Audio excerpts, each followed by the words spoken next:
আব্দুল, আবাহনী যেভাবে শুরু করেছে সবাই ভেবেছিল যে বিদেশি ছাড়া খেলতে গেলে আবাহনী খুব চ্যালেঞ্জ ফেস করবে। সেই জায়গায় লিগে 2 নম্বর আছেন, ফেডারেশন কাপের পর রাউন্ডে কোয়ালিফাই করেছেন।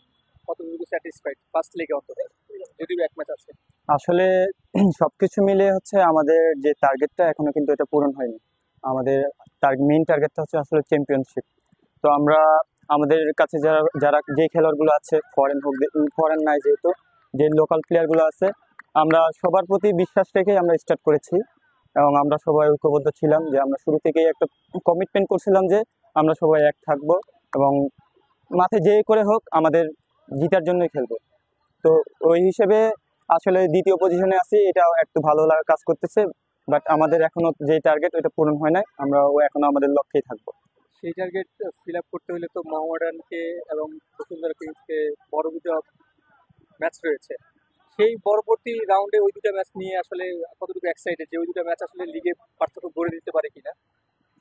আসলে প্রথম ম্যাচে আমরা ওই যে মোহামেডানের সাথে লিগের ম্যাচে হেরেছি। তো আমরা এটা ফেডারেশন কাপে আমরা উইন করেছি। তো সেম বসুন্ধরার সাথে আমরা লিগে উইন করেছি। এই হিসেবে আমাদের আত্মবিশ্বাসটা একটু বাড়তি থাকবে। তো আমরা চেষ্টা করব আরো আমাদেরকে কিভাবে ইমপ্রুভ করা যায় এবং কি সেকেন্ড লিগেও যাতে আমরা দুই টিমকে হারিয়ে আবার আমাদের কম্পিটিশনে চলে আসতে পারি। কোচ বলছে যে পরবর্তী রাউন্ডের জন্য আসলে বিদেশি হয়তো খুব একটা দলে আসার সুযোগ নেই। মানে আপনারা কি মানসিকভাবে প্রিপেয়ার যে পুরো মৌসুমে সবাই দেশি খেলবে?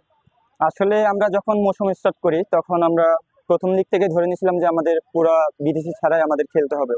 তো আমরা এখন ওই লক্ষ্যেই আছি। আশা করি আমাদের যে লোকাল প্লেয়াররা আছেন, তো আমাদের সমস্যা হবে না।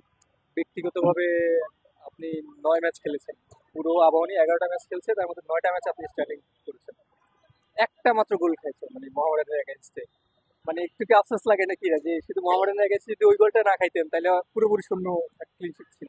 জি, আসলে এটা আমার পুরো এই আবাহনীর হয়ে যতগুলো ম্যাচ খেলেছি আমার একটাই টার্গেট ছিল যে আমি কোনো গোল রিসিভ করবো না এবং আমার জায়গা থেকে আমার 100% টুকু দিব।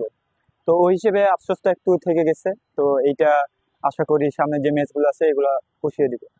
আপনার লিগের এবং আবাহনী জার্সিতে এই পারফরমেন্স ন্যাশনাল টিমে তো আপনাকে 1 নম্বর গোল হিসেবে অলরেডি এস্টাবলিশ করেছে। আপনার কাছে মনে হয় যে আপনি আহ, প্রতিদ্বন্দ্বিতার জায়গায় দুজন প্লেয়ার ঝিকু এবং আপনি হয়তো ভালো ফ্রেন্ড, কিন্তু প্রতিদ্বন্দ্বিতার জায়গায় আপনার কাছে মনে হয় আপনি এই জায়গায় একটু একটু এগিয়ে গেলে? আসলে শুরু থেকেই আমরা ন্যাশনাল টিমে বলেন, আপনার লিগে বলেন, আমরা সবাই সবাইরে মানে কেউ উপরে বা কেউ নিচে আমরা ভাবি না। আমরা সবসময় চেষ্টা করি যে আমরা এক একজনের সাথে আরেকজন প্রতিদ্বন্দ্বী করে কিভাবে আমাদের নিজেদেরকে ইমপ্রুভ করা যায়, আমরা সেইভাবেই কাজ করতেছি এবং যে যার মতে ক্লাবে আছেন সবাই ভালো করতেছে। তো ন্যাশনাল টিমেও সেম থাকবে, যে যারা যারা ন্যাশনাল টিমে থাকবেন সবাই একইভাবে একই চোখে যাতে থাকে, এই লক্ষ্যে আমরা সবাই সবাই সাপোর্ট করে যাবো। ব্যাপারটা কি এরকম মেসি রোনালদোর মতো একজন ভালো করলে আরেকজন ভালো করে, আরেকজন ভালো করলে আবারও আরেকজন ভালো করে, ব্যাপারটা এরকম এনজয় করেন আপনারা মেসি রোনালদোর মতো? আসলে সবচেয়ে বেশি এনজয় হয় হচ্ছে নিজের পারফরমেন্স যখন ভালো থাকে।